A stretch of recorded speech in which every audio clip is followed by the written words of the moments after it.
Okay, so get this right. Someone sent us this totally wild story about like a trip to Morton Arboretum, Yeah. and they want us to like help them figure out what really went down. Interesting. We're talking hidden portals, secret structures, like the whole 9 yards. Yeah. So, let's dive in, shall we? Sounds good to me. And just to be clear, right off the bat, we're not here to like debunk or validate anything. This is about exploring, right? Exploring the possibilities with you. Absolutely. Oh. And I think what makes this particular story so intriguing is that it's a first-person account, Right. grounded in a real location. Yeah. I mean, it's Morton Arboretum. Exactly. And the level of detail the person goes into, even mentioning like specific service roads and having to remove a chain to get to a restricted area, Yeah. it all just adds a layer of believability to it. For sure. It's not like, some vague legend or something. Right. This person's claiming they actually experienced this. They even talk about the pylons, which I actually remember seeing on my last visit. Oh, interesting. It makes you wonder, what if there's more to that place than like what we see on the surface? That's the big question, isn't it? Mm. And then the story takes this really fascinating turn when the narrator encounters a pond with an old archway over it.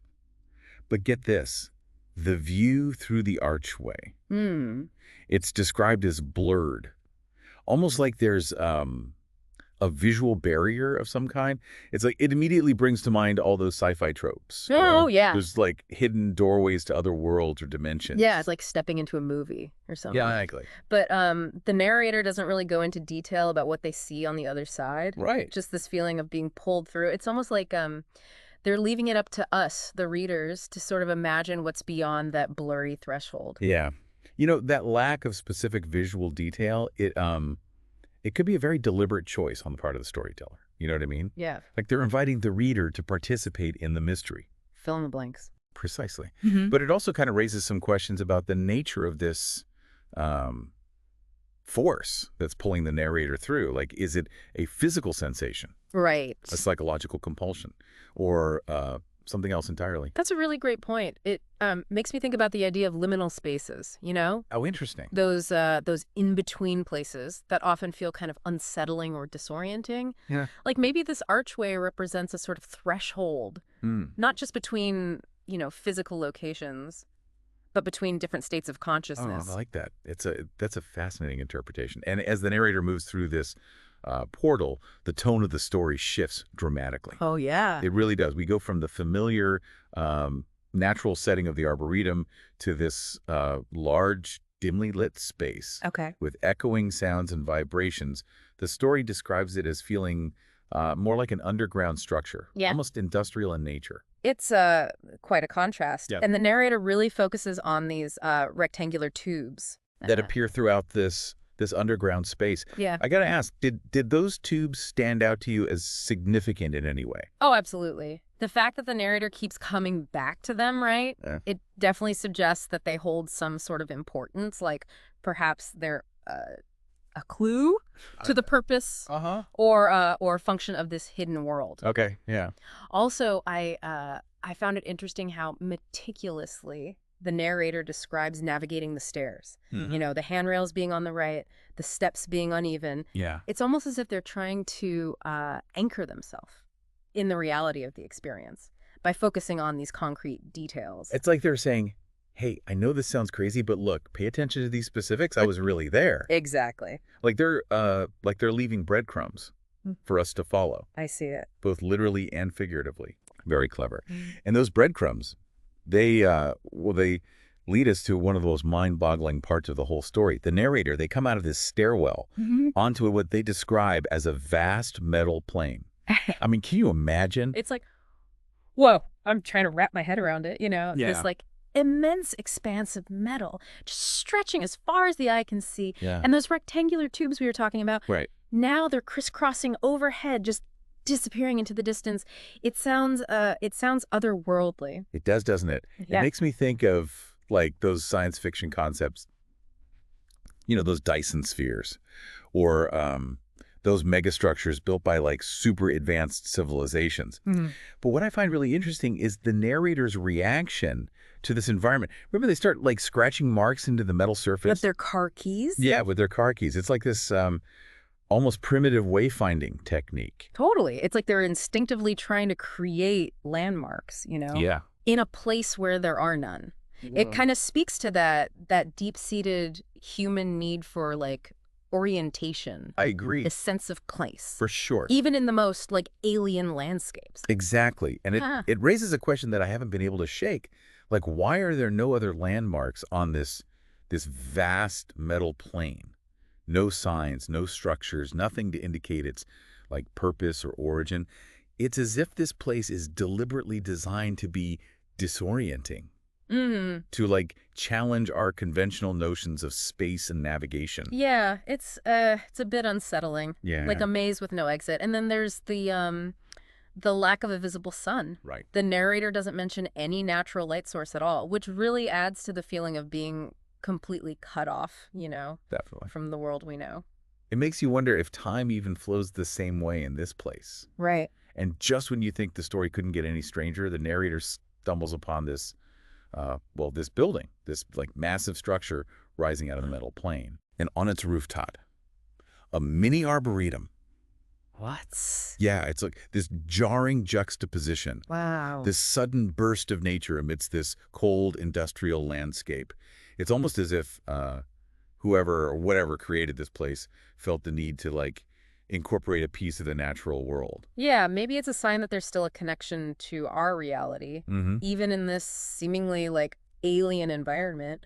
Or perhaps it's a clue about the purpose of this whole thing. How so? Like, could it be some kind of experiment? Okay. A way to study the interaction between nature and technology? That's an interesting thought. Remember, the narrator describes the mini arboretum as being random, like nature, which contrasts really sharply with the highly structured, almost sterile surroundings. Right. It's almost as if nature is being allowed to exist, but within like very carefully controlled parameters. Okay, so we have this vast metal plane, these mysterious tubes, no sun, Yeah. and then bam, a rooftop garden. It's a lot to take in. And through it all, our narrator is trying to find their way back, Yeah. leaving those key scratches as markers.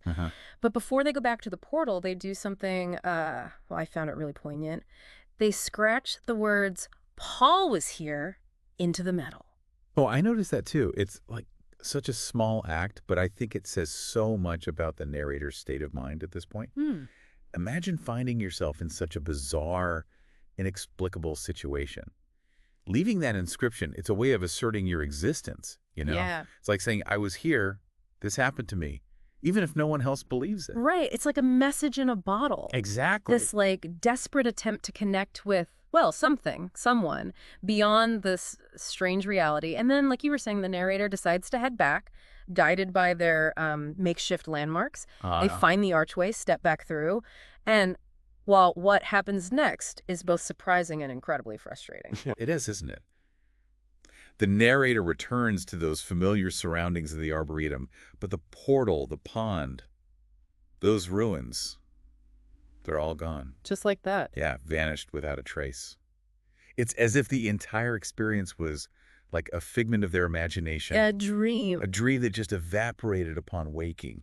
And to add to the mystery, the narrator realizes they didn't take any pictures with their phone. Oh, wow. It's like their own personal April Fool's joke, Yeah. Leaving us to wonder, was it all real or was it an elaborate hoax? And that, I think, is the brilliance of this whole story. It leaves us suspended in this liminal space between belief and disbelief. We're presented with all these compelling details, Right. a first-person account of this extraordinary experience.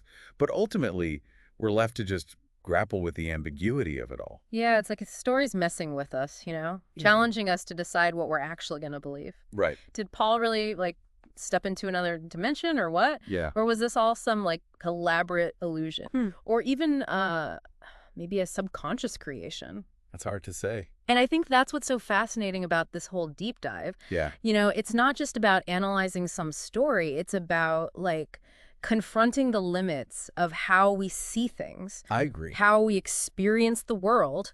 What do we accept as real? And how much are we really willing to question? I mean, that's a big one right there. It really is. When I first read this story, I immediately, like, started trying to come up with rational explanations. Right, right. Maybe Paul just got disoriented, Hmm. wandered into, like, a restricted area of the Arboretum, Hmm. and his imagination just took over. Happens all the time. But then I was like, wait a minute, wouldn't somebody have noticed a giant metal plane in the middle of a public park?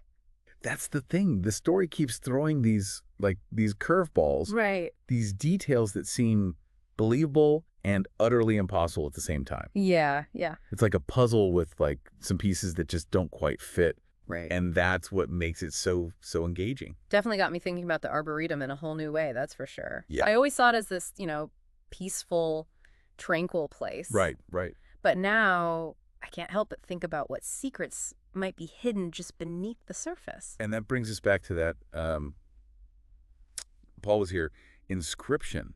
It's not just a mark on a metal surface. It's a declaration, Oh. experience, a testament to the power of belief, even when faced with doubt and uncertainty. Yeah, it's like he's saying, look, I may not have any proof, but I know what I experienced. And, that really resonates with me. Mhm. Because sometimes the most profound truths are the ones that we can't easily explain Mhm. or share with other people. But I think that's a really valuable takeaway from this whole deep dive.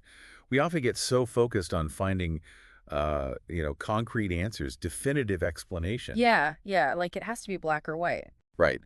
But sometimes the most meaningful experiences are the ones that leave us with more questions than answers. It's like the story itself is a liminal space, I see that. a threshold between what we know and what we don't, inviting us to like step through and explore all the possibilities. That's a great way to put it. So as we're wrapping up this deep dive, I want to leave you with this thought. What if the real portal isn't, some physical archway in a remote corner of the Arboretum, but our own curiosity, our willingness to embrace the unknown, explore the world with a sense of wonder? What if the most extraordinary adventures are waiting not in some distant realm, but right here, right now in the spaces between the ordinary? Who knows? Maybe you'll even stumble upon your own Paul was here moment. And if you do, please let us know. Yeah, we'd love to hear about it. We're always eager to hear about your discoveries. Until then, happy exploring.